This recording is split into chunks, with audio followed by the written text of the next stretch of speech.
ప్రార్థన చేసుకోండి. పరిశుద్ధుడా, విమోచకుడాని పరిశుద్ధ నామం బట్టి వందనాలు చెల్లించుకుంటున్నాను తండ్రి. ప్రభుత్వంతో మాకు మంచి నిద్రను అనుగ్రహించి ఈ కాలంలో పాదశరీర పరుచుకు బలపరిచినందుకు ఆయన వాక్యం చదువుతుండగా మాతో మాట్లాడుకుంటూ మీ స్వరం వినిపించండి. సన్నిధి వచ్చి ఏసునామంలో స్తుతించి ప్రార్థించి వేడుకుంటున్నాను తండ్రి. సంఖ్యాకాండము 1వ అధ్యాయము. వారు ఐగుప్తు దేశం నుండి బయలు వెళ్ళిన 2వ సంవత్సరము 2వ నెల మొదటి తేదీని సినాయి అరణ్యమందలి ప్రత్యక్ష గుడారంలో యెహోవా మోషేతో ఇట్లనెను. ఇజ్రాయేల్ వంశముల చొప్పున వారి పితరుల కుటుంబమును బట్టి వారి పెద్దల చొప్పున వారిని అందరినీ లెక్కించి సమాజ సంఖ్యగా వాయించారు. ఇజ్రాయేలులో సైన్యమునకు వెళ్ళు వారిని అనగా 20 ఏళ్ళు మొదలుకొని పై ప్రాయం గల వారిని తమ తమ సేనలను బట్టి నీవును ఆహారములను లెక్కింపవలెను. మరియు ప్రతి గోత్రంలోనూ ఒకడు అనగా తన పితరుల కుటుంబంలోని మనుషుడు మీతో కూడా ఉండవలెను. మాతో కూడా ఉండవలసిన వారి పేర్లను ఏవనగా రుబేను గోత్రంలోని షాదేయూరు కుమారుడైన ఎలినూరు, సిమియోను గోత్రంలో సురిస్తాము కుమారుడైన షెలుమియేలు, యూదా గోత్రంలో అమ్మినాదాబు కుమారుడైన నయాసాను, ఇశ్శాఖారు గోత్రంలో నూరు కుమారుడైన నెతనేలు, జేబూయేలు గోత్రంలో హెలోను కుమారుడైన ఎలియాబు. 10వ యోసేపు సంతానమందు అనగా ఎఫ్రాయిము గోత్రంలోని అమీహేలు కుమారుడైన ఎలీషాము, మనష్షే గోత్రంలోని పెదాసూరు కుమారుడైన గల్మేయీలు, బెన్యామీను గోత్రంలోని గెదెయోను కుమారుడైన అబీదాసు, దాను గోత్రంలో అమిషాదాయి కుమారుడైన అహీయెజెరు, ఆషేరు గోత్రంలో ఒక్రాను కుమారుడైన సగీయేలు, గాదు గోత్రంలో దెయయేలు కుమారుడైన ఎలాసాపు, నాప్తలి గోత్రంలో ఎనాను కుమారుడైన అహిరా అన్నవి. వీరు సమాజంలో పేరు పొందినవారు. వీరు తమ తమ పితరుల గోత్రములో ప్రధానులు, ఇజ్రాయేలు కుటుంబములకు పెద్దలు. 17 పేర్ల చేత వివరింపబడిన ఆ మనుషులను మోషేను అహరోను పిలుచుకొని 2వ నెల మొదటి తేదీ సర్వజనములను కూర్చారు.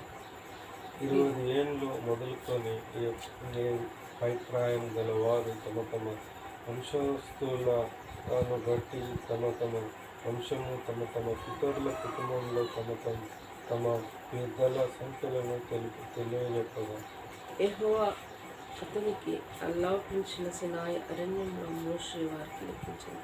ఇశ్రాయేలు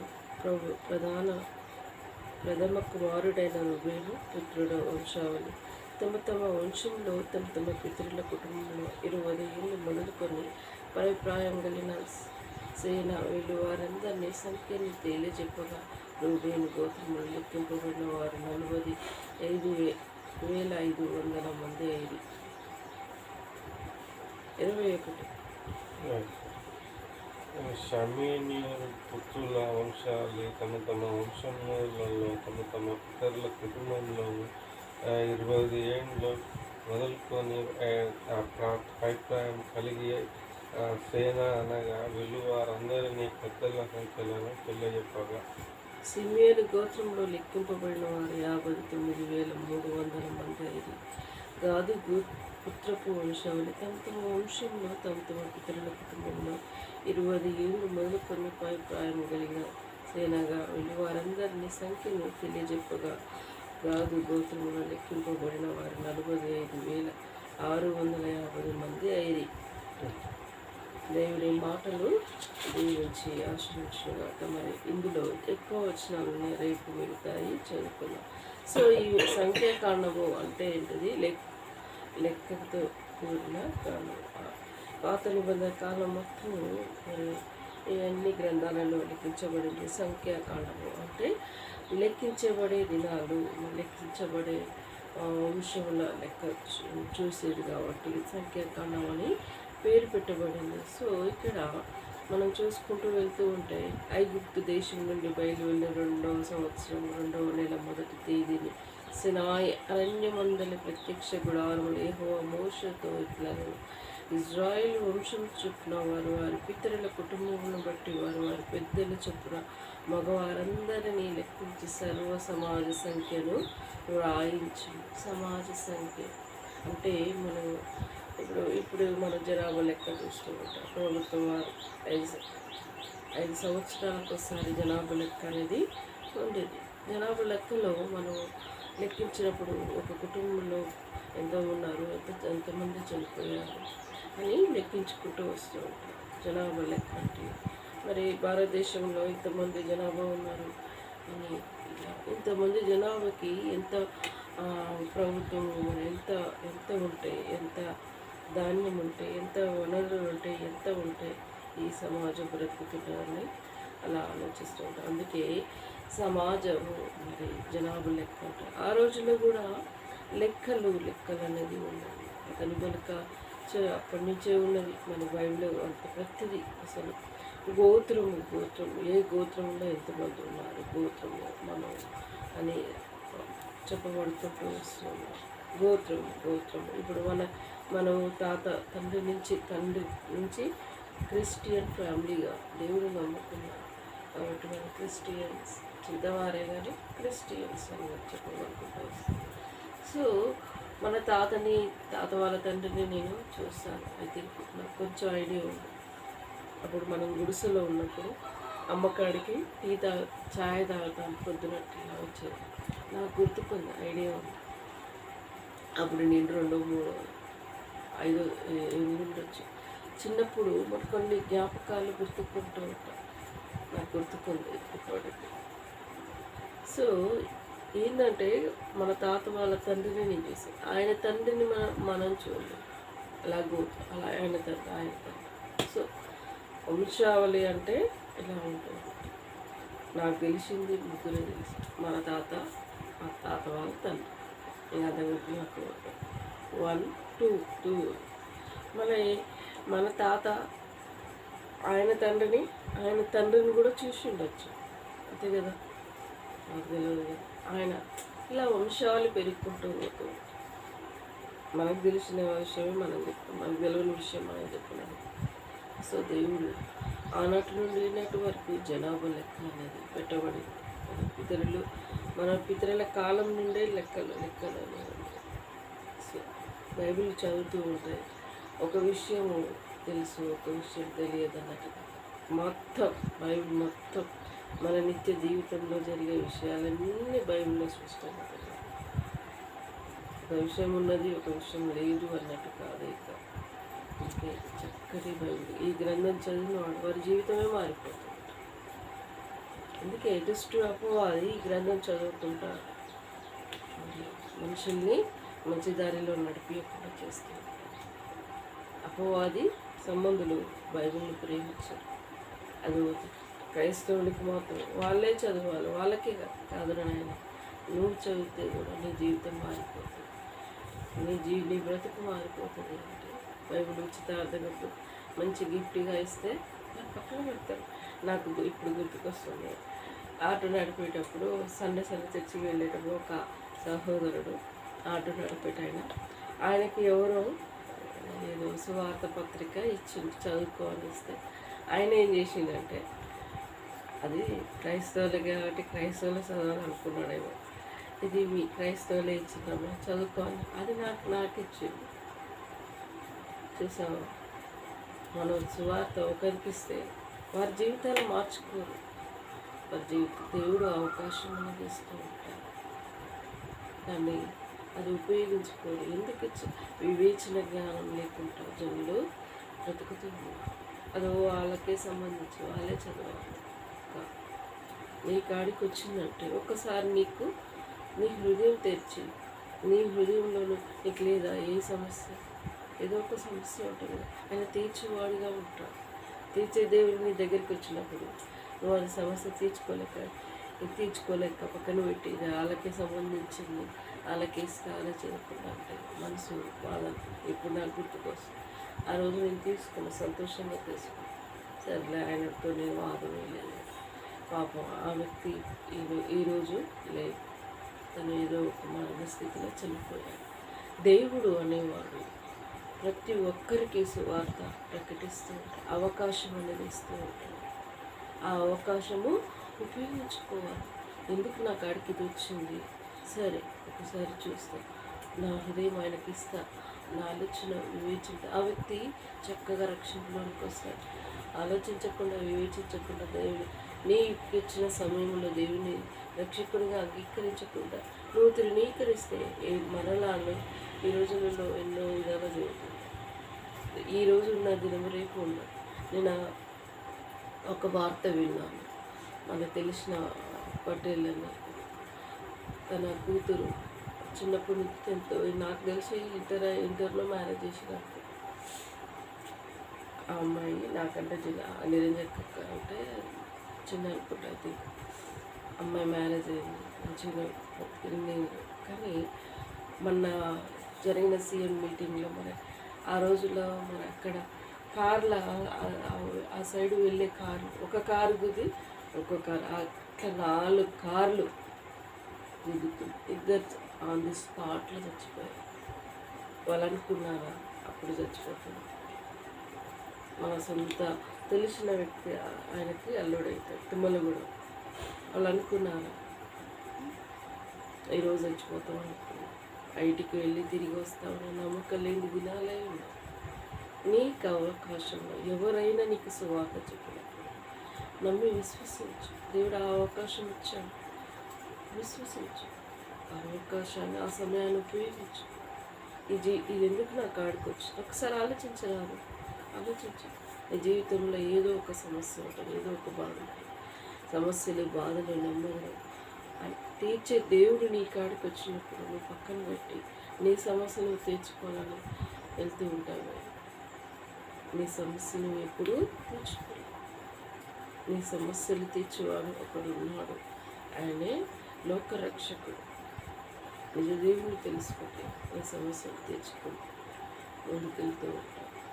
దేవుడి మాటలు దీవించి ఆశ్రయించు, ప్రార్థించుకోవాలి. పరిశుద్ధరావు విమోచకుడాన్ని, పరిశుద్ధరావు నోటున్నా ప్రేమించి ఇచ్చిన సమయాన్ని బట్టి ఉన్నాను. దేవ ఉదయకాలంలో సంఖ్యాకాండం చదువుటకు మాకు ఇచ్చిన సమయాన్ని బట్టి ఉన్నాను. మా పితరుల నుంచే జనాభా లెక్కించేది ఉన్నది ప్రభా. ఆయన దేవుడిగా పరిశుద్ధ గ్రంథం ప్రేమించి చదువుటకు మాకు ఇచ్చిన సమయాన్ని బట్టి స్థితిస్తున్నాను. జనాభా లెక్క ఆనాటి నుండి ఈనాటి వరకు ఉన్నది ప్రభా. ఎక్కువ సైగలైనా ఈ లోకంలో మనుషులు ఈరోజు ఉండి రేపు కనబడలేని దినాలలో బ్రతుకుతున్నారు ప్రభా. నమ్మి విశ్వసించే కృపను ప్రజలకి అనుగ్రహించే కృపను దయచేయండి దేవా. ఈ లోకంలో ఎంతోమంది మా కళ్ళ ముందే చనిపోతూ ఉన్నారు ప్రభా. చాలా బాధ అనిపిస్తుంది కొన్ని సందర్భాలలో. దేవా జ్ఞాపకం చేసుకోండి, అందరినీ కృపలో బతుకుపరచుకోండి. వారికంటే గొప్ప వారమని కాదు, కానీ కేవలం ఉచితమైన కృప చేత సజీవ లెక్కలో ఉంచినందుకు ప్రభా. కోసం సిద్ధపరిచినందుకు స్థుతిస్తున్నాను. ఆ సమయం దీవించండి, ఆశ్రయించి నన్ను జ్ఞాపకం చేసుకోమని జ్ఞాపకం వారు చేసేది దీవించండి. సమృద్ధి అయిన వర్షాలు మాకు అనుగ్రహించండి దేవా. పంటల కోసం ప్రభా, రైతులు విత్తులు వేసి కనిపెడుతున్న ప్రజల కోసం ప్రభా, పాపదోష శిక్షను బట్టి మమ్మల్ని శిక్షించక మాపై ప్రేమ చూపించి మాకు చక్కటి వర్షాలు అనుగ్రహించండి యేసయ్య. అయా జ్ఞాపకం చేసుకోండి. తెగలైన ప్రభుత్వాన్ని జ్ఞాపకం చేసుకోండి. రేవంత్ రెడ్డి గారిని జ్ఞాపకం, మన నల్గొండకి వచ్చాడు జ్ఞాపకం చేసుకోండి దేవా. మరి ఎవరు అధికారంలో ఉంటే వారు చేసే పనులు దేవుడు నువ్వు అనుగ్రహించావు. ప్రజలు అది ఉపయోగించుకునే కృపను దయచేయండి ప్రభా. ఈనాడు అధికారంలో ఉన్నదని దేవా ఎవరు ఇష్టం వచ్చినట్టు ప్రవర్తించకుండా జ్ఞానం కలిగి జీవించేవారుగా ఉండటకు సహాయపడండి. ప్రభా ఇంతవరకు ప్రేమించిన సమయాన్ని బట్టి స్థితిస్తున్నాం. మమ్మల్ని కూడా జ్ఞాపకం చేసి మా కుటుంబాన్ని మరలా నీ పాదాల సన్నిధిలో పెట్టి ప్రార్థిస్తున్నాం. ఆ భవిష్యత్తు విషయంలో మరలా గృహానికి సిద్ధపడాలని ఆయన నేను డిసైడ్ అయినాను. అలా నేను మోటివేషన్ చేసుకుంటప్పుడు నన్ను బలపరిచాను. ఇవాళ ఇంకా ప్రీ బుక్స్ కావాలి, ఆ విషయంలో నాకు సహాయపడి నోట్ బుక్స్ విషయంలో కృపదయించండి. దేవా నన్ను నిలబెట్టాలని నీ చిత్తంలో నీ నిర్ణయం అయితే నన్ను ఎన్నిక చేయదేవా. ఒక గెస్టెడ్ ఆఫీసర్ కావాలని దేవా నేను చిన్ననాటి నుండి నా డ్రీమ్ ఉండే నా డ్రీమ్ నీ చిత్తంలో అది సక్సెస్ అవుటకు నీ చిత్రంలో ఉంటే అది సక్సెస్ అవుతుంది ప్రభా. జ్ఞాపకం చేసుకొని ప్రార్థిస్తాను దేవా. ఇలా నా ప్రయత్నంలో నాకు తోడుగా ఉన్నాను నైనా. మరి నా భవిష్యత్తు విషయంలో మ్యారేజ్ విషయంలో ప్రభా మార్గం సరళపరచని నీ చిత్తమైన ఇలా జరిగించాను. అవమానానికి అపకీర్తికి నన్ను ఎంచడానికి నువ్వు ఎంచలేదు ప్రభా. దేవా జ్ఞాపకం చేసుకొని ఎంచిన వాగ్దానం నెరవేర్చాను. అధికార శక్తిని సంపూర్ణ విడుదల దయచేయండి. మమ్మల్ని ప్రేమించినందుకు ప్రభా. నాకు పెళ్లి సంఘం విశ్వాసం 2వ తారీఖులో జరుగుతున్న వారి మీటింగ్ని దీవించండి. నీ చిత్తంలో నీ వెళ్ళే ఉద్దేశం ఏంటి నన్ను నడిపించండి. జ్ఞాపకం చేసుకోండి. నా కుటుంబాన్ని జ్ఞాపకం చేసుకోండి దేవా. తమ భవిష్యత్తు విషయంలో కూడా మార్గం సరళపరచండి. రైల్వేకి తన జాబ్ సిద్ధపడటం తన నిర్ణయం ఏర్పాటు చేసే విషయంలో మార్గం సరళపరచండి. దీవించండి, ఆశ్రయించండి ప్రభా. తన ద్వారా కలిగిన ఉద్దేశం నెరవేర్చుకోండి. ఇచ్చిన వాగ్దానం నెరవేర్చండి ప్రభా. భవిష్యత్తు ఎవరి ప్రకటనకు తనకు సాటి అయిన సహకారాన్ని నిర్ణయం ఏర్పాటు చేస్తావు. నీ చిత్రంలో ఎవరు ఉన్నారో బిడ్డలకి తగిన లైఫ్ పార్ట్నర్ ఎన్నిక చేయండి ప్రభా. గృహంలో సంతోషం పరిపూర్ణ చేయండి. అధికార శక్తిని సంపూర్ణ విడుదల దయచేయండి.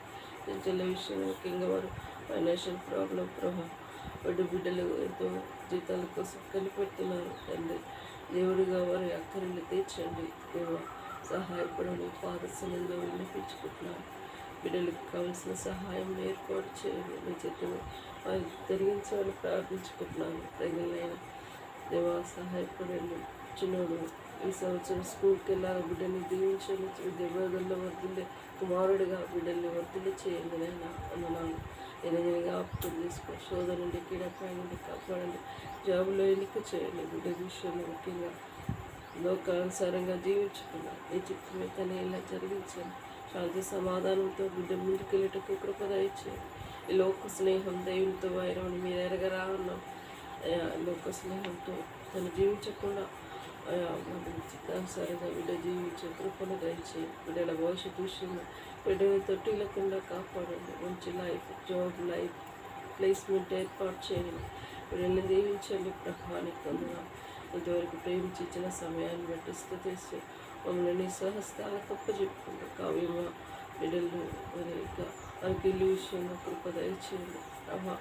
మాకున్న అక్కరే తీర్చండి. రోడ్డు మంచి ఇల్లు కట్టుకునే కృపను కూడా మాకు అనుగ్రహించండి. నేను దీవులను మాకు వెండిగా దయచేయండి. మా తల్లి మానవుని రక్షణ దయచేయండి. చీకట్లో బ్రతుకుతున్నారు ప్రభా. మానవుని రక్షణ దయచేయండి దేవా. వారికి రక్షణ ఆనందం పరిపూర్ణం చేయండి దేవ. క్రైస్తవులే కానీ వారి జీవితాలు ఏమాత్రం మారలేదు దేవా. వారి కుటుంబంలో దేవా సరైన అవగాహనలో జీవించే కృపను దయచేయండి. నీ దేవా జ్ఞాపకం చేసుకోండి. నా రక్షణ వాళ్ళకి జిల్లలకి అనందములకు రక్షణ ఆనందం పరిపూర్ణం చేయండి. నిన్న మేము విశ్వసించే కృపను వారి మనోనేత్రాన్ని వెలిగించండి దేవ. కాపాడండి, రక్షించండి దేవానికి. నా ఫ్రెండ్స్ నాకంటే పరిచయమైన వారందరినీ కృపలో బతుపరుచుకొని కోరుకుంటాను. తల్లి గ్రామాన్ని సన్నిధానంలో ఎత్తిపెట్టి ప్రార్థిస్తే ఇంతవరకు ప్రేమించిన సమయాన్ని బట్టి స్థితిస్తాను. నాకు ఇచ్చిన భాగ్యాన్ని పొందను ప్రభావాలను ఈరోజు కోసం సిద్ధపరిచిన నన్ను నా కుటుంబాన్ని నీ కృపలో బతుపరిచి సమయంతో దీవించి ఆశ్రయించడం తోడుగా ఉండవు. నా రక్షకుడు నీ ప్రియ కుమారుడైన యేసయ్యను అతి వినయంగా వేడుకుంటున్నాను తండ్రి. యేసు రక్తం వేజు, సిలువ రక్తం వేజు, యేసు సంపూర్ణ విజయం కలుగునుగా. అపవాది క్రియలు అనంతం నాశనమగునుగా.